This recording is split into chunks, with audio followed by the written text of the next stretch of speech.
Was there any wrestler you were afraid to wrestle? So was there anybody who, like, maybe had the tendency to hurt people or who maybe just didn't like you, who you thought might take liberties with you? Um, I can't think. I can't think of no. I can't think of anybody that I never. I pretty much got along with everybody, and uh, it's kind of like there's this just in life. There's a lot of times there's guys that uh, something that you don't like about them. Mhm. But that's life. But I can't think of anybody that I had a. I never had a major issue. I mean, it's like with anybody. No, nothing. No ever. No match I ever had turned into a shoot. You know, It's impressive. and uh, uh,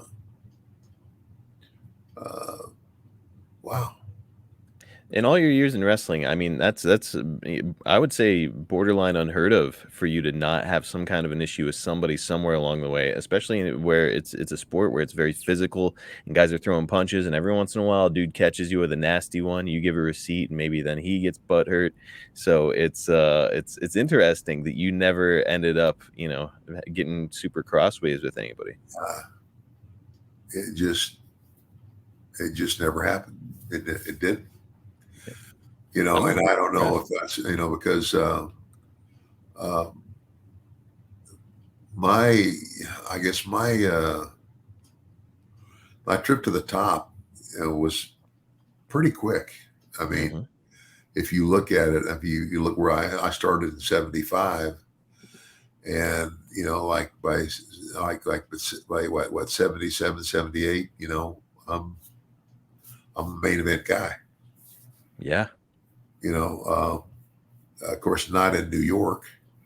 Uh, uh, working in the Amarillo territory. I mean, I did. Of course, when I went to New York the first time, I wasn't a main event guy. And I wasn't there very long. But when I came back, I mean, when Vince brought me, when he brought me back with the whole $1 million man gimmick, oh my gosh, it's like people hated me when I walked out the door. Yep. First time they saw me because they'd seen all those vignettes. And that might be part of it too, where it's like not only is your father in the business, so I think people had a lot of respect for you, but also, like you were climbing up the ladder, and a guy who's near the top of the card is probably not a dude you want to take liberties with or piss with backstage. Because not that you would, but could impact your career, especially Yeah, for a guy who's lower on the card. yeah. Ken Franks is up next, kind of related. What was the worst backstage fight that you ever witnessed?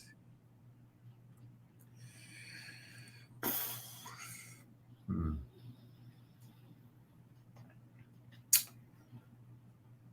Oh man. I could throw one out there that I know you were around for. Maybe you saw it. Were you present for the Dynamite Kid dust up with Jacques Rougeau? Yeah, yeah.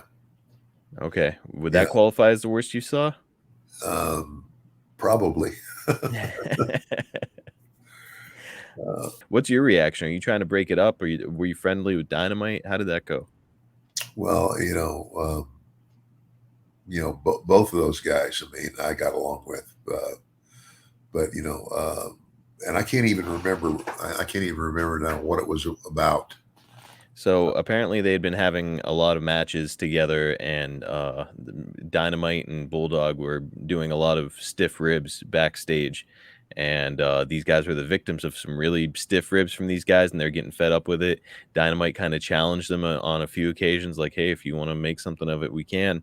And nothing was coming of it. And then finally, one it was like one rib too far. Jacques showed up to the building with a roll of quarters in his hand and punched out Dynamite's teeth right there backstage. So yeah, I mean, from what I've heard, it was a very alarming scene. You know, I can't think of anybody that didn't get along with Dynamite Kid. Really? I mean, he was a pretty good guy. I certainly had no issues with him. And he was a ribber, but you take ribs in stride. You try to in the business, and of course, Like, I mean, obviously too, you can take a rib too far too, Mhm. like, damage somebody's property or something like that. But, and,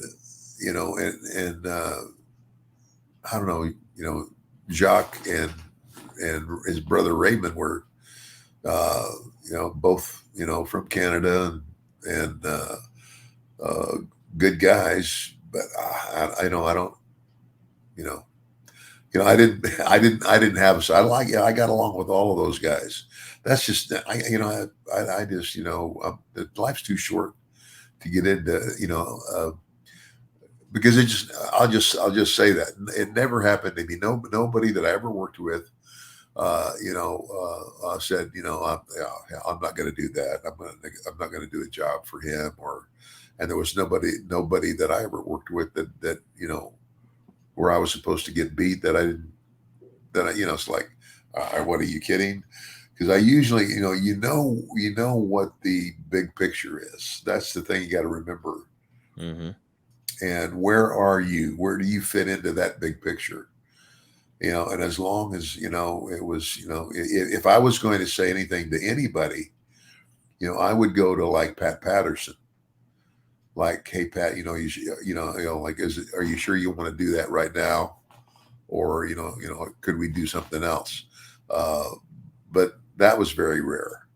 And, no, I just don't, I never, I don't, I can't think of anybody that I ever had serious heat with, you know, unless it's somebody I don't know who, think who thinks I got, uh, you know, more than they got, or I don't know.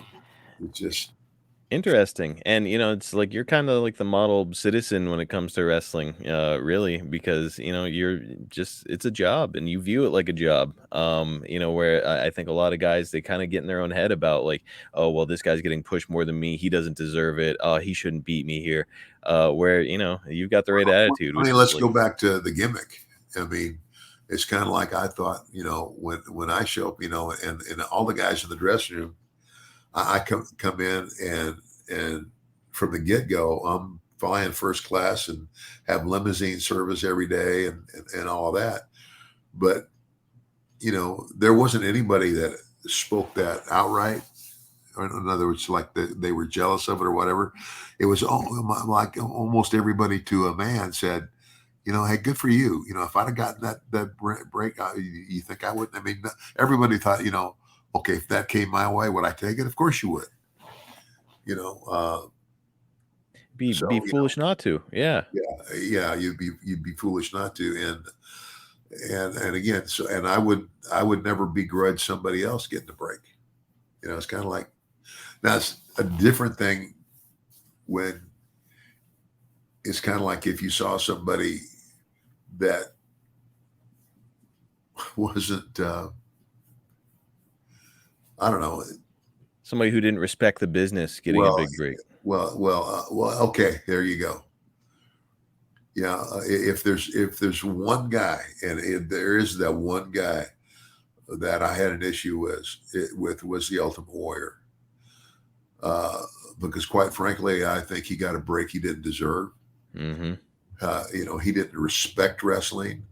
He didn't grow up in wrestling, uh, and he had one thing going for him: a good body. If you go back and listen to any of the interviews he did, Yeah, when he making got sense. through, I would look at somebody and go, "What the hell did he just say?" There's other guys that I've worked with that got a break but they're good people. They're good people, and they were appreciative of. It's kind of like, I'm going to help get you over. We're going to go out. We're going to have a match tonight, and I'm going to help make you a star. Right. Now, I've never said that to any guy, but I mean, basically, when I have a match with different guys, I know what was wanted, what was needed, and that was it.